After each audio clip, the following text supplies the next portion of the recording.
Évangile selon Matthieu chapitre 15. Alors des pharisiens et des spécialistes de la loi vinrent de Jérusalem trouver Jésus et dirent: Pourquoi tes disciples transgressent-ils la tradition des anciens? En effet, ils ne se lavent pas les mains quand ils prennent le repas. Il leur répondit: Et vous, pourquoi transgressez-vous le commandement de Dieu au profit de votre tradition?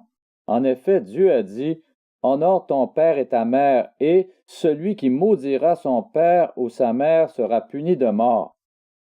Mais d'après vous, celui qui dira à son père ou à sa mère: Ce dont j'aurais pu t'assister est une offrande à Dieu, n'est pas tenu d'honorer son père ou sa mère.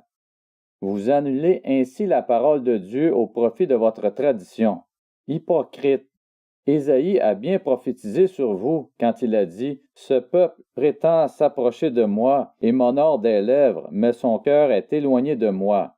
C'est faussement qu'il m'honore en donnant des enseignements qui sont des commandements humains. Jésus appela la foule à lui et dit: Écoutez-moi et comprenez bien.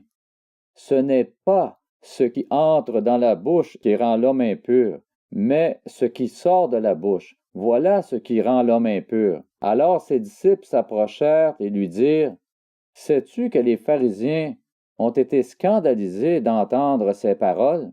Il répondit: Toute plante que n'a pas plantée mon Père céleste sera déracinée. Laissez-les, ce sont des aveugles qui conduisent des aveugles. Si un aveugle conduit un aveugle, ils tomberont tous les deux dans un fossé. Pierre prit la parole et lui dit: Explique-nous cette parabole.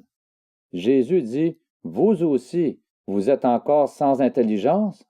Ne comprenez-vous pas encore que tout ce qui entre dans la bouche va dans le ventre, puis est évacué dans les toilettes?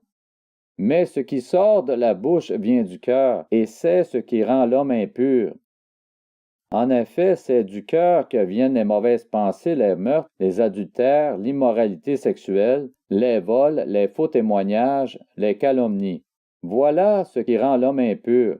Mais manger sans s'être lavé les mains, cela ne rend pas l'homme impur. Jésus partit de là et se retira dans le territoire de Tyr et de Sidon.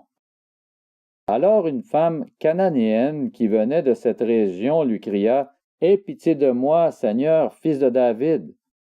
Ma fille est cruellement tourmentée par un démon. Il ne lui répondit pas un mot. Ses disciples s'approchèrent et lui demandèrent: Renvoie-la, car elle crie derrière nous. Il répondit: Je n'ai été envoyé qu'aux brebis perdues de la communauté d'Israël. Mais elle vint se prosterner devant lui et dit: Seigneur, secours-moi. Il répondit: Il n'est pas bien de prendre le pain des enfants et de le jeter aux petits chiens. Oui, Seigneur, dit-elle, mais les petits chiens mangent les miettes qui tombent de la table de leur maître. Alors Jésus lui dit: Femme, ta foi est grande, sois traitée conformément à ton désir. À partir de ce moment, sa fille fut guérie.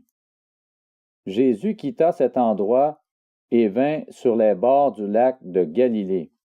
Il monta sur la montagne et s'y assit.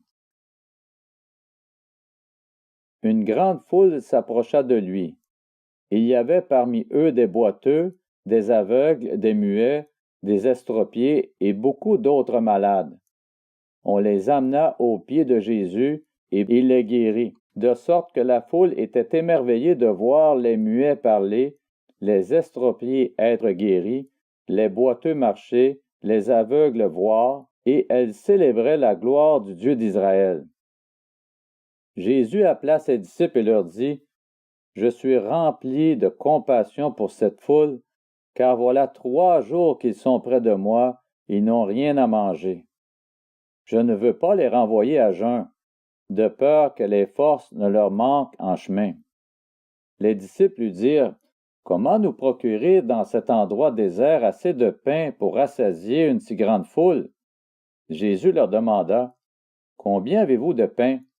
7, répondirent-ils, et quelques petits poissons. Alors il fit asseoir la foule par terre, prit les 7 pains et les poissons, et après avoir remercié Dieu, il les rompit et les donna à ses disciples, qui les distribuèrent à la foule.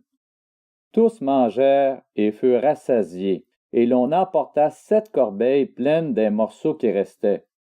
Ceux qui avaient mangé étaient 4000 hommes, sans compter les femmes et les enfants. Ensuite, il renvoya la foule, monta dans la barque et se rendit dans la région de Magdala.